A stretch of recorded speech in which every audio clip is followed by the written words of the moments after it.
Solve करते हैं question based on moving coil galvanometer.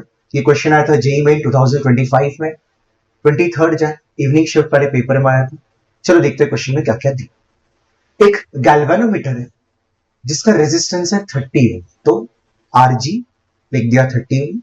ठीक है, ये गैल्वेनोमीटर, उसका resistance 30 ohm. Need 20 milliampere of current for full scale deflection.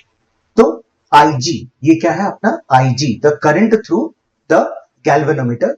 IG है ना, मैक्सिमम वैल्यू तो हमें कितना दे दिया 20 milliampere. And maximum current हमें कितना फ्लो कराना है, मैक्सिमम करंट 3 एम्पियर दिया। मतलब ये कौन सा, ये हमारा गैल्वेनोमीटर था। हमने एक शंट रेजिस्टेंस लिया और इसको पैरेलल में लगा दिया ताकि क्या हो सके, हम जितनी गैल्वेनोमीटर की कैपेसिटी होती है उससे ज्यादा हम करंट मेजर कर पाए। ठीक है, कैसे मेजर कर पाए, अगर यहां पे I amount of current flow कर रहा है तो यहां पे IG amount of current flow करेगा और यहां पे कितना जाएगा I माइनस IG। तो इवन इफ यहां से IG amount of current flow कर रहा है बट पूरे सर्किट से कितना करंट फ्लो कर रहा है I। ठीक है, तो हम IG के वैल्यू से I की वैल्यू पता कर सकते हैं। तो इस तरीके से हम क्या करते हैं, हम जो गैल्वेनोमीटर है उसका रेंज बढ़ाते हैं, रेंज इंक्रीज करते हैं। ठीक है, तो इसी कंसेप्ट को बोला जाता है कि conversion of moving coil galvanometer into ammeter.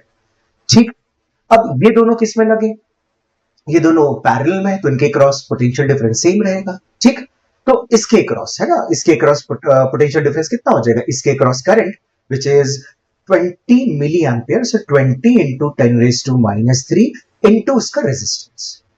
ठीक है, शंट के क्रॉस रेजिस्टेंस हमें दिया 30/x, ये लिख दिया अपन, और उसके क्रॉस करंट कितना, ये I माइनस IG, मतलब ये 3 ampere minus 20 milliampere. 20 milliampere का मतलब 0.02 एम्पियर, तो ये माइनस करने से कितना हो जाएगा 2.98। ठीक है, ये 30 और ये 30 कैंसिल हो गया, ये 20 को हम नीचे ले आए, 10⁻³ को नीचे लाके ऊपर लेके चले गए, प्लस में पावर में कन्वर्ट कर दिया। ठीक है, तो अब यहां से एक जीरो, यहां से एक जीरो कैंसिल, यहां पे 2 जीरो बचेंगे, उसको दे दिया हमने 2.98 को, जो बन जाएगा 298 divided by 2, so answer will be 149 ohms which is option 3। ठीक है, आई होप आपको ये क्वेश्चन समझा। थैंक यू बच्चों।